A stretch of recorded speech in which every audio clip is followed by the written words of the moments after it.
Ladies and gentlemen, welcome back to the NFL Alumni Lounge. And today we have one of our finest members. This is the Thanksgiving special, Kurt. Ladies and gentlemen, the Hall of Famer, Kurt Warner. Kurt, how are you? I am doing extremely well. Busy times, but good times. Looking forward to Thanksgiving with the family. You ready? So what is your Thanksgiving duties? Like, I know you're a coach at heart. You're a commander of an offense. How do you lay out the Thanksgiving attack? Well, I am blessed that my wife usually takes care of all of that stuff. So I usually have to work Thursday morning for game day morning, and that's all the time when my wife is cooking. So I get out of most of that. I got to carve the turkey, I got to eat the pie, and my wife does all the heavy lifting. And so I'm blessed that she takes care of that, and I usually just get to show up and eat. That is a tough gig, man. Yeah.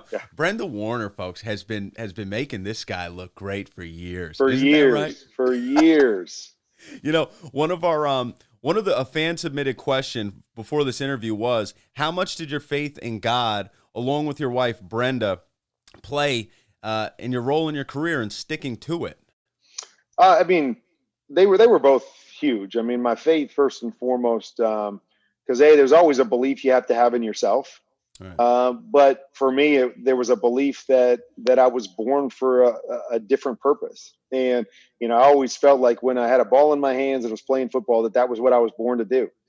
So my faith, and again, if you're Christian and you pick up the Bible and you read the Bible, you realize it's a bunch of stories about men with limitations, but that coupled with God go on to do great things. And I always kind of felt like, well, I feel like God's got a plan for me. And I feel like my story from a football perspective is very similar to a biblical story. I wasn't supposed to be here, and I had to go, through a bunch of trials, and everybody said there's no chance, there's no way.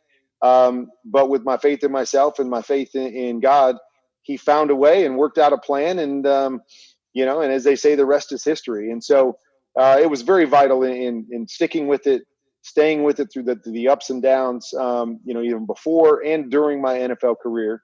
And then my wife, I mean, you can't say enough about having someone that is there with you through it all.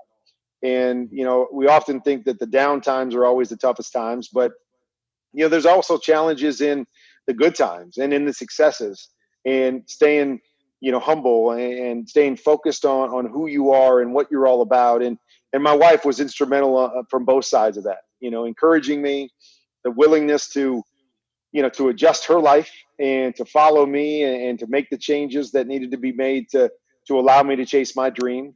But then always there, in the successes as well, to cheer me on and to share in the joys, and, and to keep me humble and keep me focused on who I wanted to be, who we wanted to be as a couple, and to make sure that we always projected that to people, and again, it was who we wanted to be as people, but also who we represented in terms of our faith. And so she was always a guiding force for me from day one to now, with a lot of different aspects of this journey. And so I'm grateful that I get to wake up every day next to my best friend, and then I get to go through. I've gotten to go through this entire life and this entire journey with her right by my side, which I think is very, very unique. And I count myself blessed because of it. Absolutely. And it's cool now that you guys team up with the First Things First Foundation. So it is beautiful to see other people now get to have their lives impacted by you guys. Now, we hear a lot of times you got to stick to it. God's got a plan for you, these type of things. But I mean, you had a journey, man, that not many had. You go to the Arena Football League, you go to NFL Europe. At any point there, did you question the destiny? Did you question if you would strap it up as an NFL quarterback? Yeah, not from a, did I question my ability? Did I question whether I could play? I never questioned that, but I did question whether I would ever get the opportunity to truly have a chance to compete at the NFL level. And, there were some struggles there. And as you get a little bit older, 26, 27, and you're not getting that chance, and it's kind of like, well, I mean, what's the maximum age that some NFL team's going to give a rookie quarterback a chance? And Right. So, yeah, there were times that I wondered if that opportunity would ever come.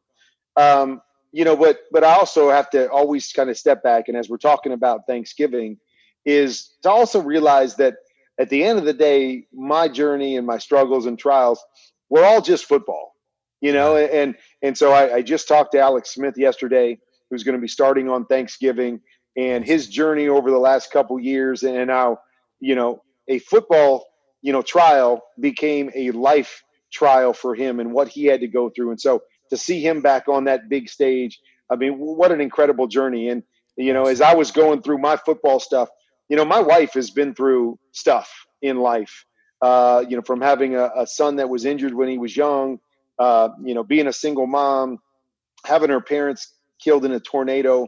I mean, she's been through some life stuff. And so at the end of the day, I always try to bring that perspective back. And I know people look at my journey from a football perspective and say, man, it was crazy and you had to go through all these ups and downs. I think I've been fortunate to have great perspective on life and go, yeah, it was a journey from a football perspective, but at the end of the day, it was just ball, right? It was Right. just football. And had it not worked out, I didn't have to go through some of those same life struggles that some of the people around me did. And so it was fun. It's unique. It's one of a kind. But at the end of the day, it was just ball, and you just kind of do what you have to do within that journey. So where did this even keel attitude that you always brought? You always brought a calm also to the teams that you led, and I mean, I'd imagine to your family and everyone around you as well. Where'd that come from? Was that through life teaching you that, or was that from your parents? I think it's both. I think you get confident and comfortable in who you are. And, as a quarterback, I think, it was professed to me, from the early stages, hey, we want our quarterback to be very even keeled. You can't be Yeah. too up and you can't be too down, and you can't waver in the course of a game. You got to be steady. And if you're steady, then people around you will feed off of that, and they won't panic or they won't get too high or too low in any situation. And I just feel like football and life is all about that, right? It's, we all have ebbs and flows. We all have challenges and triumphs throughout life. And you've got to be able to ride those waves and handle whatever comes your direction. And I think sports was a great training ground for me in that regard. I think my faith, and believing in what I believed in went a long ways as well. So I didn't allow, one thing to take me off in a different direction and make me become somebody that I wasn't. But I just think it's something I've always been conscious of is, you take what life throws at you and you figure out the way to handle it best. And then you ride that wave, because it's not always going to be good. It's not always going to be bad, but you're going to have a mix of those things throughout, and how you handle that. And, again, sometimes it's how you handle going through the successes that allows you to be able to, weather some of the storms that, when you're not having success. I think sometimes people get too high and try to ride this wave of success in the wrong way, and it throws them on with a tailspin, and, everything goes haywire from there. I always wanted to try to be the same person regardless of what I was dealing with, because I was grounded and founded in who I was as a person and who I wanted to be. And then more importantly, what my faith represented and how I wanted to represent my faith. Well, so not only one of our coolest NFL alumni guys, but got to be one of the coolest dads in the world too. So like, take us through, because a lot of guys listening now are going to be making the decision: what college do I want to go to? How did you sit down and have that conversation with your son? And how proud were you when you saw the Raleigh Fingers mustache debut? um, yeah, I mean, that's always a challenge because all of our journeys are different. And so Right. as my son was kind of going through that journey and figuring out, that he wanted to play college football and where he wanted to play, I tried to really take a step back and go, okay, you need to make these decisions for yourself. Mm, I'll give you input where you need it, and I'll let you know what I'm thinking based on what I've been through. But I know my journey and what I went through is not going to be his journey and not going to be any of my kids' journey. So I don't ever want them to go, well, dad did it this way, so I'm going to do it that way. I want them to sit down and contemplate and really think about what's best for them and what they want out of this journey. And so, with my son, he didn't really get any scholarship offers, but he wanted to play at the highest level and he believed that he could play at the highest level. And so, although there were some smaller schools that were interested, he went to a bunch of Power Five visits and he got a bunch of offers to be a preferred walk on at different Power Five schools. And he just said, Dad, right. I know that would be an uphill battle, being a walk-on, and, going to that level with all the recruits and everything. But that's what I want. If I'm going to play, I want to play at that level. I want to prove to myself that I can play at that level. And so he visited a number of them, and he ultimately decided on the Big Ten and going to Nebraska. And then they make a coaching change after his first year. And so now it's not only a walk-on, but he's here with a different coach and all Right, this right. different stuff. And, I saw some moments of frustration, but he's such a great young man that is built on morals and values and hard work and saying, hey, I'm just going to battle the only way that I know how to battle. And I'm going to let the chips fall as they may. And so, this is his third year there. And he started every year since he's been a freshman. He earned a scholarship.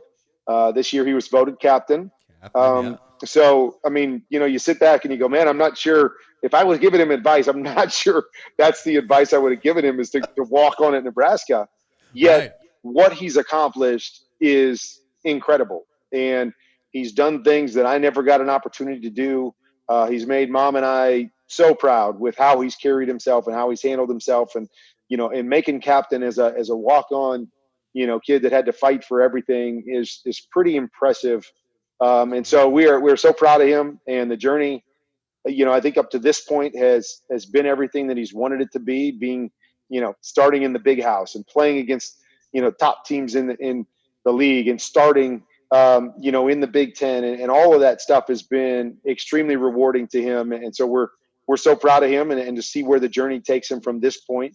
But again, as a dad, it was, hey, I want to support you in whatever you decide. I'll give you, little bits of advice here and there, but I want you to make your own choice. So at the end of the day, you can look back and go, okay, this is a choice I made. I didn't listen to dad, or didn't listen to mom, and I didn't go here, and now I'm not happy, and I can blame someone else or point the finger.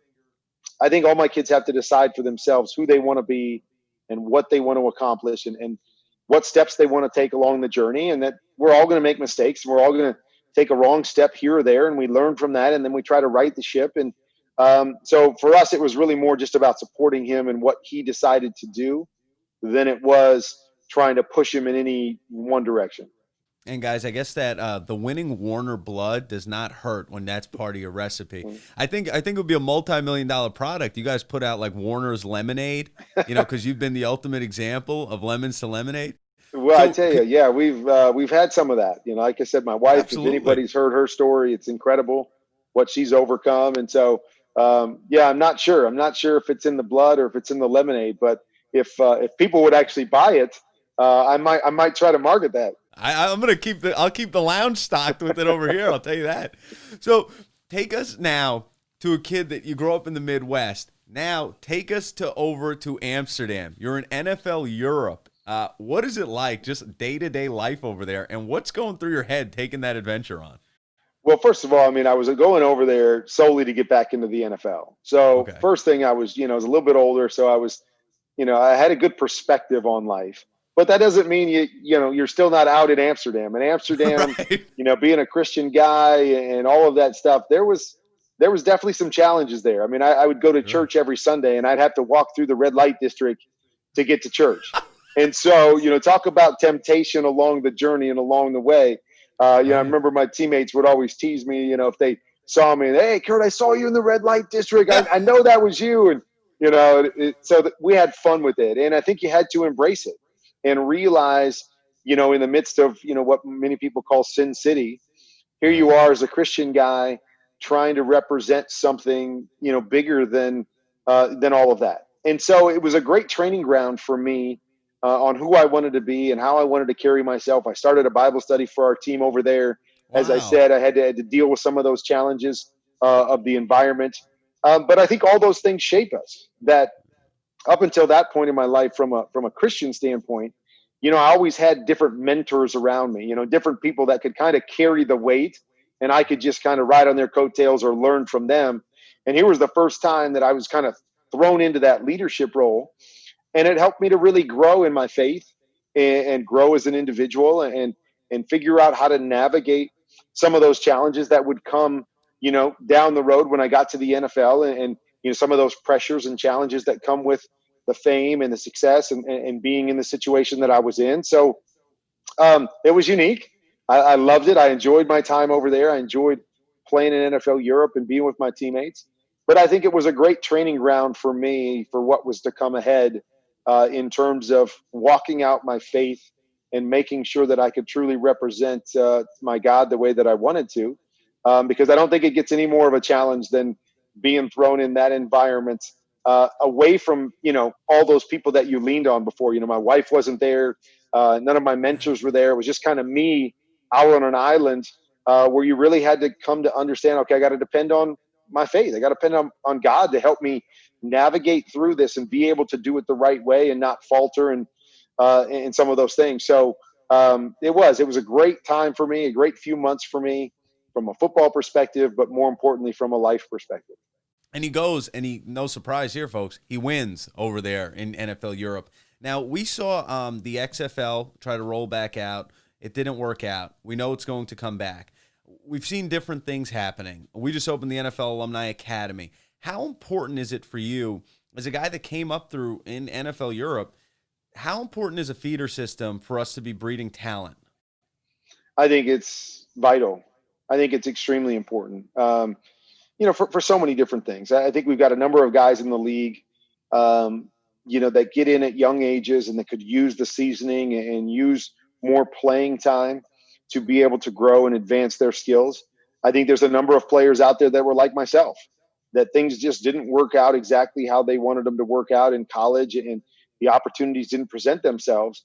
And I look back and I'm so grateful, whether it was Arena League or whether it was over in Europe, I got to play so much football in a 3 or 4 year period to really hone my skills and grow as a player. And even for people to see me play. I mean, now if you get cut from the NFL, now you're sitting there working out in your backyard and saying, well, I'm ready. Well, I can play. And everybody's just going, well, okay, that sounds great, but right. How do we know that? At least I got opportunities to play and do that. And so that was vital for me from two standpoints, as I was saying. One, for people to notice me, and even though I wasn't noticed a great deal by NFL people, there were people that were connected to that, whether it was coaches in the Arena League that would call their NFL guys, or whether it was a coach that was over in NFL Europe that wanted me to come play for him, and he would call his NFL guys. And so there was at least people seeing me play and having that opportunity to at least throw my name out there here and there and have tape to be able to show them. And then secondly, it was a chance for me to grow as a player, that I could have sat in my backyard and worked out and felt like I was getting better and doing what I needed to do. But there's nothing like playing the game and experiencing different situational football, things that may come up. And so arena football was tremendous because it was backyard football where you threw the ball every down. You were expected to score every time you touched the football. So it was a lot of pressure on the quarterback, but it was awesome because I knew, I had to live up to that and I had to play under that. And every time I got the football, I was expected to score. And so those things were great. And then getting back on the big field in Europe was huge for people to see me on the big stage again and on the big field again, and make sure that my skills from Arena League and the success there translate back over. And so I just think it's vital for guys like myself that maybe had a different path of getting there to have a chance to continue to play. And I even look back and say, had I stayed in arena football, and although it wasn't the NFL, I was making a decent living playing football and I was enjoying it and I was taking care of my family.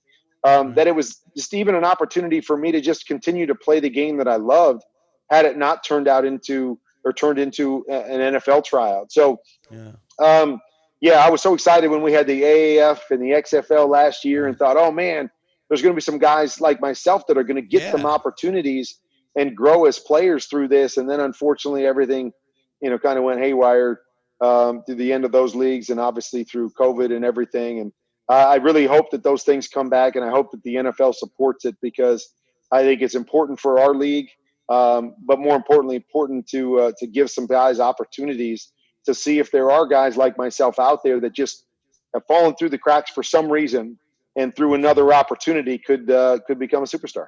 Absolutely, folks. We have a man here, undrafted to Hall of Fame. And this February, 2021, you'll be inducted into the National Quarterback Club. out in Scottsdale, Arizona. Our buddy Don Kyle does a great job there with the quarterback club, so that'll be a lot of fun. So I was going to ask you, is there like a secret training or a game that the Warners play growing up that just you have just this deadly accuracy, man? And it's like, where did it come? Were there drills, or do you think it was that Arena League field that just made you a sniper on those sideline throws? Yeah. We always talk. We always use that analogy: what came first, the chicken or the egg? And a lot of people will look at my career in the Arena League and go, okay, man, the Arena League must have taught you to have a quick release and to be accurate with the football, and very well could have. Or maybe those were the skills that I really had, and the Arena League just kind of accentuated and brought those skills out. I don't really know. All I know is that when I was growing up, I was extremely competitive, and I made everything a game. And I was a really good jump shooter in basketball. I was a pitcher in football or in baseball, so I was always working on my accuracy. I would put a square up on a wall, and I would pitch 9 innings of baseball just based off strikes and balls. And so everything I did was geared around accuracy. Just playing the game and shooting and making sure that you had that kind of hand-eye coordination. So it was something that I was always good at. And so I think part of it was innate. I think the other part is can be learned or can be brought out by finding the right training ground, which, as you mentioned, Arena League was by far the right training ground for that. And then ultimately it would be those things that separated me at the NFL level. And so we're always doing that. Even my son is a quarterback now. He's a junior in high school and he's a quarterback. And this last off season, the two of us and even my son that's not a quarterback, we would go out in the backyard and we would set up accuracy contests, and we would set up little dummies around, and you get points for different things, and we would do that sort of thing. So I think it's always been in my nature. When I was young, I would play games that were kind of designed around that, and maybe that helped to spur me on in this direction. Maybe it was the Arena League. I'm not really sure, but it definitely has become one of my strengths, or became one of my strengths in the game, and really helped to separate me.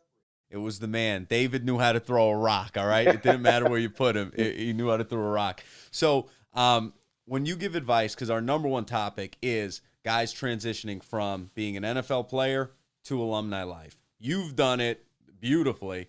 What is your number one piece of advice to guys headed into alumni life? Well, I mean, the first thing and the biggest challenge is, I remember when I retired, I thought to myself, I don't think I'm good at anything else. Like, I've been doing this my entire life.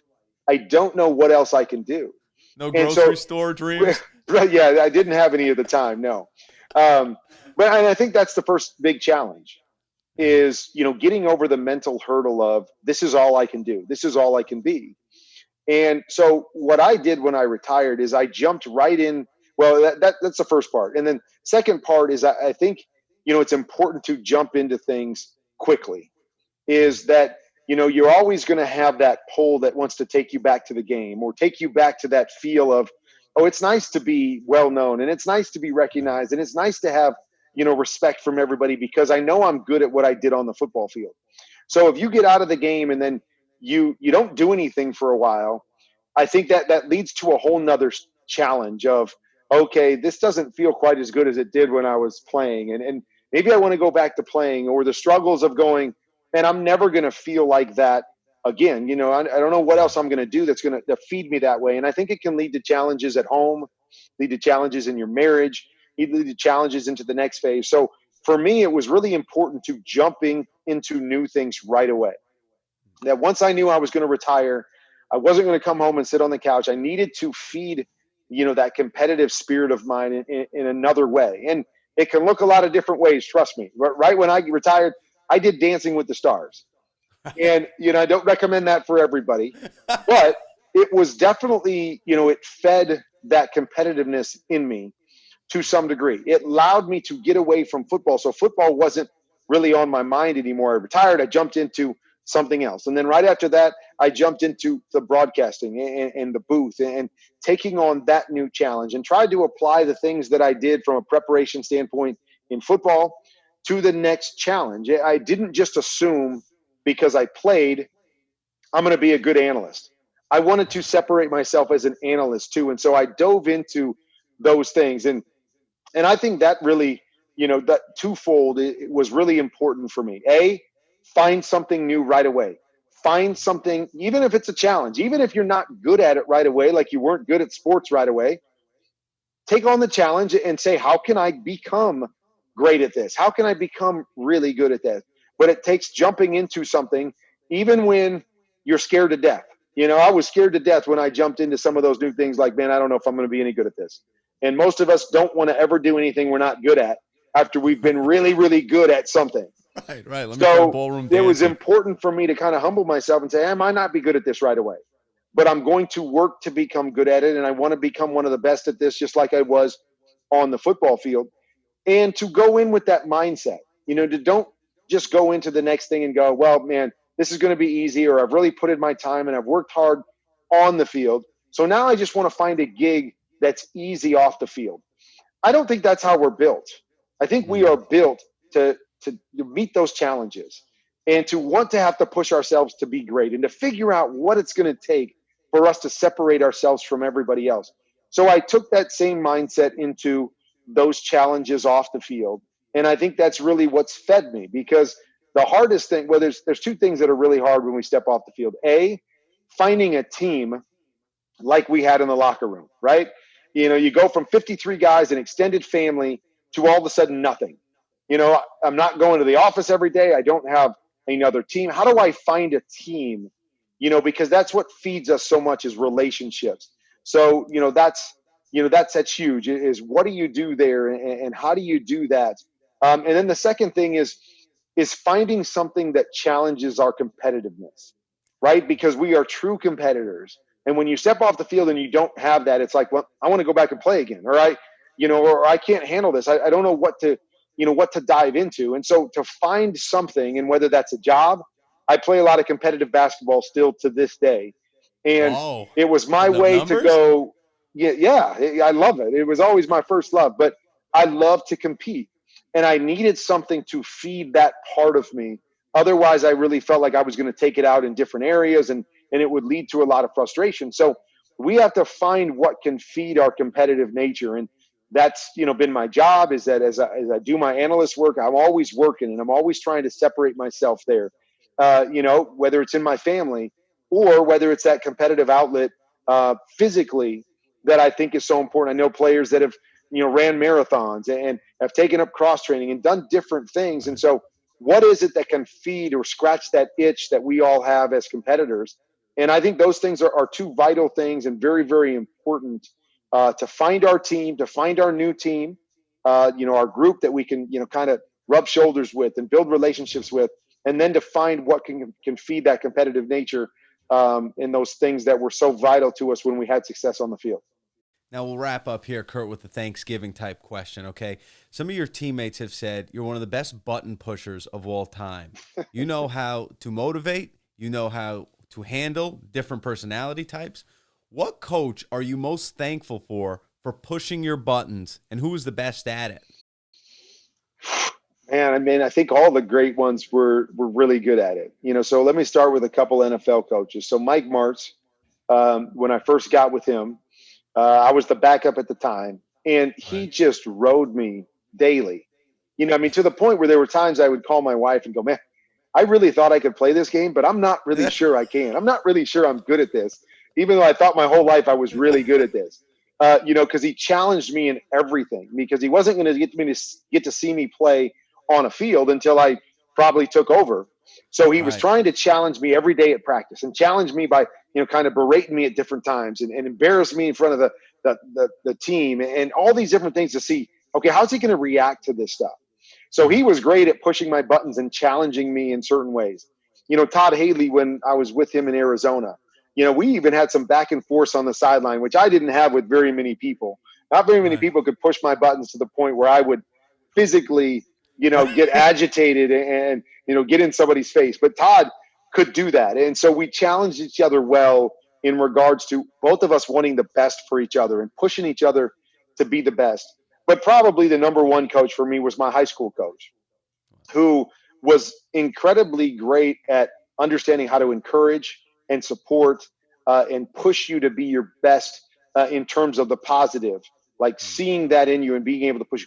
But he was also great at pushing my buttons in terms of when he could see I wasn't giving my best or I was leaving something behind. And I shared this at my Hall of Fame speech. Was there was a time where we were in practice and we were practicing and I was dominating the scrimmage. And I was by far the best player in the scrimmage. And I'm just thinking to myself, oh, my coach is going to go nuts here in a minute because these guys are so bad and I'm just killing them out here. So sure enough, he blows his whistle and he would get red and spit comes flying out and he's screaming and hollering and nobody can really tell what he's saying. He comes, walking onto the court and I'm just kind of in my mind, just kind of smiling like, oh, these guys are going to get it. Right. And he comes walking right up to me and he starts screaming at me. And I'm thinking, what's going on here? Is he not watching the scrimmage? I mean, I'm dominating the scrimmage. Why is he yelling at me? And, his point was, and I'm sure it was a point for everybody, but his point was to me was, I see you, Kurt, and I know on the scoreboard you're dominating, but you're not playing your best right now. You're kind of taking some plays off or kind of skating through things because, you're better than all these guys. So you're allowing that to dictate your effort in this moment. Wow. And it shocked me because I was just like, man, all I really wanted to see and what most of us want to see is, okay, do I have more points on the scoreboard, right? Am I scoring more points than everyone else? If so, then, man, I'm doing my job and I'm being the best that I can be. And he was saying, you're not. I'm watching you. And even though you're dominating this group, you're not dominating, or being the best that you can be in this moment. And I need you in every moment to be the best that you can be, regardless of what's going on around you. And that was one of the greatest lessons that I learned. But he was really good at not ever letting the circumstances define how he was going to coach each and every individual. Now, he probably wouldn't have said that to other guys because he didn't see them the same way that he saw me. And so through all those coaching experiences, I think it helped me to realize, as you were talking about, that every player is different. Every teammate is different. Everybody is motivated and encouraged different ways. And so it becomes vital as a leader to go, okay, I can't just lead everybody the same way. How do I lead this guy? And how do I lead that guy? And how do I push this guy's button? And how do I get the best out of them without causing them to shut down or without losing the respect that I want to have from them? And so I think I learned a lot from the great coaches that I was around. And I put a lot of effort into building relationships with my guys and getting to know them personally. So I fully knew what I needed to do with each of them to get the best out of each of them. And that to me is what leadership is all about. And it's always a distinct challenge. But I think it's a great challenge. It's about respect and it's about leadership and it's about investing in people to the point where they know it's important, that they know it's important to you that they be the best that they can be. And so I think that's key. And the coaches that I talked about, I knew it was important for them to have me at my best. And they were going to try to push me to be the best in every situation, even though it looked different in all of those different situations. And you know what, guys? That's a pep talk you could give your family, too, on Thanksgiving. Everybody always show up with the best attitudes. We don't need any bickering around the Thanksgiving tables, guys, all right? Push their buttons in the right way. But, Kurt, from the Super Bowl championship to being inducted into the Pro Football Hall of Fame to this year going into the quarterback club, I think the coolest thing about you, man, is anytime you hear a coach or a teammate talk about you, the first two things they mention are your heart and your integrity and the fact that you were such an incredible teammate. So, I mean, that's the true measure of a man, and you're something. You're a star for the NFL alumni. We love you, man, and we thank you for taking the time to come visit the lounge. Well, thank you. I appreciate that. And, when I was playing, that was kind of what I always said is I always wanted to have success, and separate myself with success on the field. But, my wife and my goal was always to have people talk about who we were as people first. And so I appreciate you saying that. And we're not done yet. We got a lot of work to do, and we got a lot of people to meet and impact along the way. But that's going to be the goal moving forward, is that the football career always becomes secondary to the life that we've lived. And appreciate what you're doing. Appreciate all the alumni out there and all my brothers from the NFL. And, I hope something in here kind of sparked them a little bit and challenged them as they move on to the next phase of their life beyond the field. Thank you, Kurt. Special howdy do to Brenda. And guys, if you want to get involved with the Warners, go check out the First Things First Foundation. They're really changing lives. We thank you for everything, man. Kurt, happy Thanksgiving, brother. Happy Thanksgiving to you as well.